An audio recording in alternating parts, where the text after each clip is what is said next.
Putusan yang kami ajukan tiga terpidana tidak ada ciri-ciri yang dituliskan sebagaimana putusan. Ya, kita nanti itu aja kesimpulan kita untuk perdebatan ini. Ya, silakan lanjutkan kalau ada lagi. Ya, terima kasih Yang Mulia. Saudara ahli, saya hanya menyimak tadi keterangan ahli bahwa atas adanya laporan seseorang maka untuk menetapkan tersangka itu harus dilakukan pemanggilan. Apabila itu tidak dilakukan, bagaimana menurut pendapat ahli? Mohon izin Yang Mulia, apa saya tadi berpendapat demikian?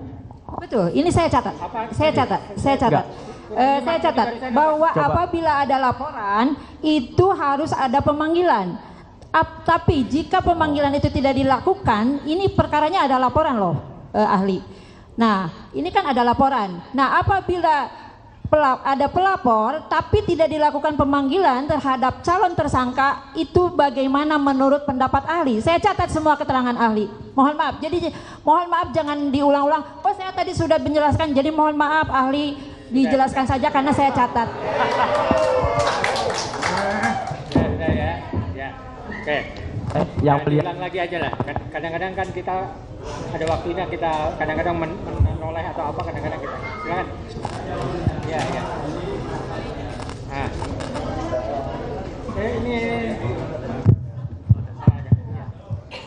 Baik Yang Mulia, jadi yang ingin saya sampaikan bahwa tadi ketika saya ditanya kan dalam satu proses hukum terhadap adanya satu peristiwa pidana. Jangan berisik ya, ini suaranya feedback ini. Lanjutkan ahli silakan. Baik, terima kasih Yang Mulia. Jadi yang ingin saya sampaikan Yang Mulia, ketika ada satu proses peristiwa pidana atau tindak pidana, tadi saya mulai dari bahwa tindak pidananya itu bisa saja didahului dengan adanya satu laporan atau tidak didahului dengan laporan. Nah, ketika kemudian ada satu tindak pidana yang kemudian ada kaitannya dengan satu peristiwa pidana sebelumnya yang sudah dilakukan proses hukum, ya, karena peristiwa pidananya itu dilakukan adanya satu delneming atau penyertaan tindak pidana di mana pelakunya lebih dari satu orang, maka proses hukumnya kan bisa saja tidak sekaligus.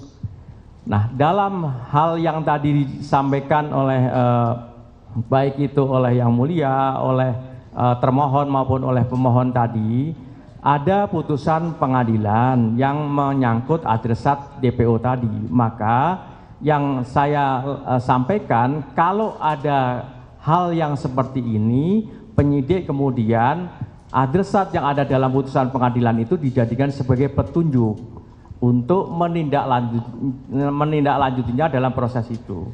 Nah, pemanggilannya ya tergantung dari penyidik. Penyidik mau memanggil siapa saja, apakah mau memanggil saksi atau memanggil pihak ahli dan seterusnya, kan tergantung dari kewenangan penyidik. Karena penyidik tentu mempunyai satu pertimbangan tersendiri. Saya tidak tahu penyidik, kan begitu. Yang paling penting tugas utama penyidik itu adalah mencari menemukan alat buktinya itu tadi. Demikian Yang Mulia jawaban saya. Yang ingin saya tanyakan, sah tidak penetapan tersangkanya seperti itu ahli?